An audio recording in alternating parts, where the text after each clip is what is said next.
And then one day I was praying, and the Lord, I got like 15 words. You need to write this book on angels. I'm like, God, if I'm going to write the book on angels, then give me inspiration. And an angel appeared in my room, handed me a pen. And when I grabbed the pen, he said, go to Copa Vida. I went there, and I wrote the book in about 2 weeks.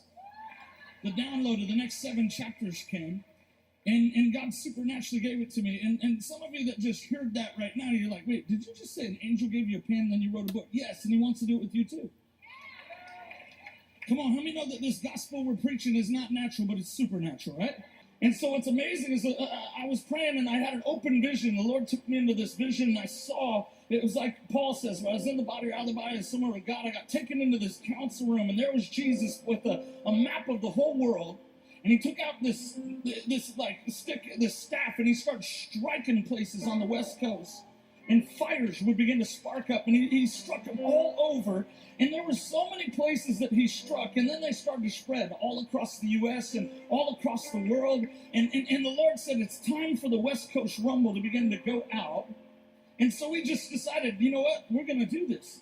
And so what we did is instead of meeting 5 nights a week, we began to meet 4 nights a week in San Diego and dedicate our Wednesday night to go out and spread the revival, fire of God. And what's crazy is, I was really close to Bob Jones. He was a spiritual papa of mine, and I probably did 13 or 14 conferences with him in the last 3 years of his life. And he would always tell me, he'd say, Jerame, he'd say, when the 3 generals go home to be with the Lord. He'd been telling me this since like 2010. He said, when the 3 generals go home to be with the Lord, he said, there's a move of God that's going to begin to spark that'll bring the greatest harvest America's ever seen. He said, those 3 generals, he said, are Kenneth Hagin. If you don't know who Kenneth Hagin is, listen, he's like the founder of the Word of Faith movement, prophet of the Lord, really. If you don't know who Kenneth Hagin is, you live under a rock. But anyway, the other man of God that he talked about was Dr. Oral Roberts. He said Dr. Oral Roberts was the 2nd general, and the 3rd was Billy Graham. And he said, when the 3 generals go home to be with the Lord, he said all 3 of their mantles will be dispersed to the church worldwide. And he said that those 3 mantles will begin to be released, and a grace will come upon the people of God to begin to move in all 3 anointings. And so I want to just kind of continue on what Billy Graham, how many know that Lou talked about Billy Graham? Well, listen, I believe it's even bigger. I believe it's a merging of the generations, but I also believe it's a changing of the guards. And that what God had done in past times with forerunners, with men and women of faith that really carried something powerful, God is releasing that kind of a realm again on another generation.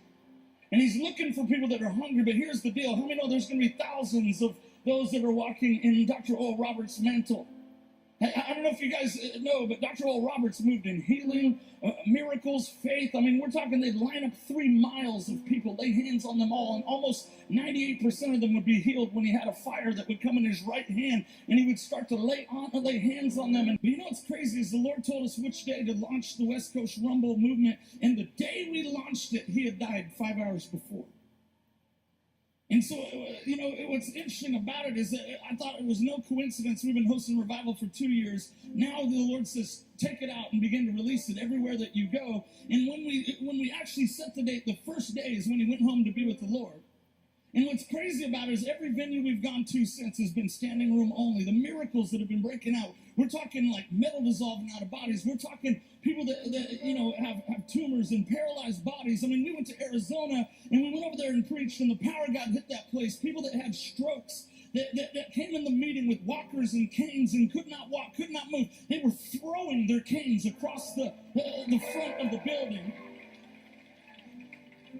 I mean, listen, I got one report from a man that's here today. I don't even know if he's in here, named Phil. We were in Rancho Cucamonga. Phil, if you're in here, just stand. I don't need to bring you up here. But anyway, he was in one of the meetings, and he's over there.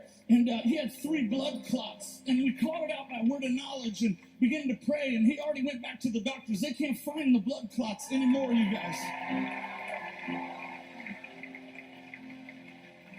And we're talking like cancers being healed. We're talking blindness. We're talking crazy miracles that is breaking out because we really believe it's time to strike the ground for revival.